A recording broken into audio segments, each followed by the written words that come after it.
Is your cardio routine doing more harm than good? Before you start wasting hours upon hours on those boring treadmills, stationary bikes, and elliptical machines, let's examine if low moderate intensity, long duration cardio exercise is really doing your body any good, or if it is mostly a waste of time. I hope you will concede upon finishing this video that there is a better way to get in great shape, and it doesn't have to involve endless hours on boring cardio machines. It is common to hear fitness professionals and medical doctors prescribe low to moderate intensity aerobic training, cardio, to people who are trying to prevent heart disease or lose weight.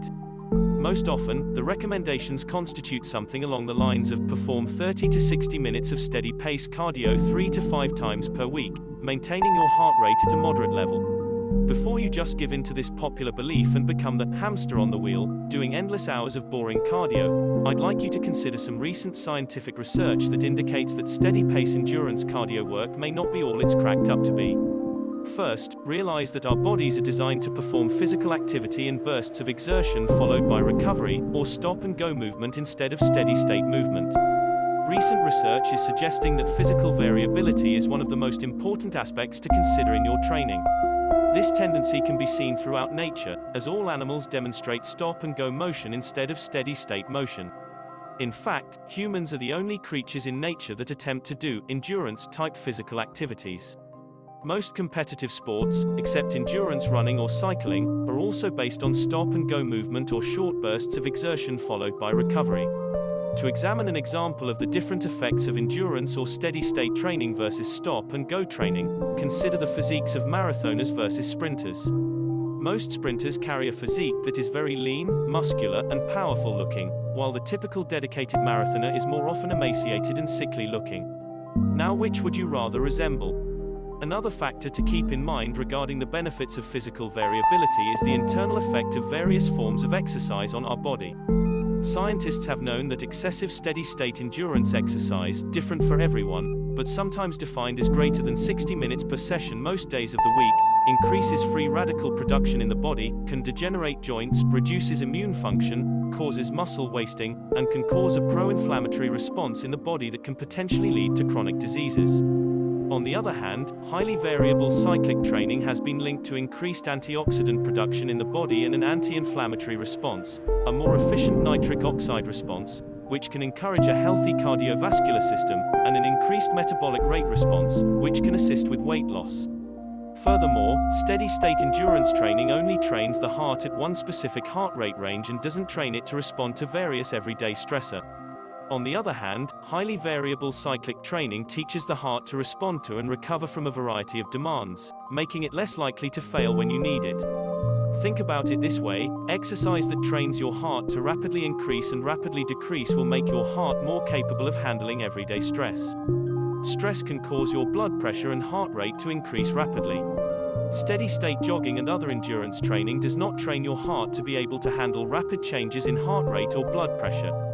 For example, let's say you jog, trying to maintain the same pace for a good 45-minute run. As long as you didn't encounter any big hills along the way, you probably maintained approximately the same heart rate the entire time. Let's say it was 135 beats per minute. Now, let's contrast that with a much more effective workout of doing 20 minutes of alternating all-out wind sprints with walking for a minute or two in between sprints to recover. With this more effective workout, you're rapidly changing your heart rate up and down on a much larger scale, forcing it to grow stronger to be able to handle varied demands. Your heart rate would probably alternate from 110 to 115 during the recovery walks, all the way up to 160 BPM or more during the sprints. This doesn't mean that sprints are the only way to take advantage of this style of training. Any style of training that incorporates highly variable intensity will give you these improved results. The important aspect of variable cyclic training that makes it superior over steady-state cardio is the recovery period in between bursts of exertion. That recovery period is crucially important for the body to elicit a healthy response to an exercise stimulus. Another benefit of variable cyclic training is that it is much more interesting and has lower dropout rates than long, boring steady-state cardio programs. To summarize, some potential benefits of variable cyclic training compared to steady-state endurance training are as follows.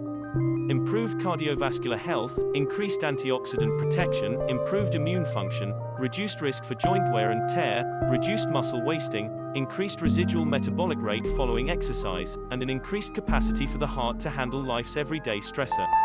There are many ways you can reap the benefits of stop-and-go or variable intensity physical training. In addition to the previously mentioned wind sprints, most competitive sports such as football, basketball, racquetball, tennis, hockey, etc. are naturally comprised of highly variable stop-and-go motion. In addition, weight training naturally incorporates short bursts of exertion followed by recovery periods. High-intensity interval training, varying between high and low-intensity intervals on any piece of cardio equipment, is yet another training method that utilizes exertion and recovery periods. For example, an interval training session on the treadmill could look something like this. Warm up for 3 to 4 minutes at a fast walk or light jog. Interval 1 run at 8.0 miles per hour for 1 minute. Interval 2 walk at 4.0 miles per hour for 1.5 minutes. Interval 3 run at 10.0 miles per hour for 1 minute. Interval 4 walk at 4.0 miles per hour for 1.5 minutes.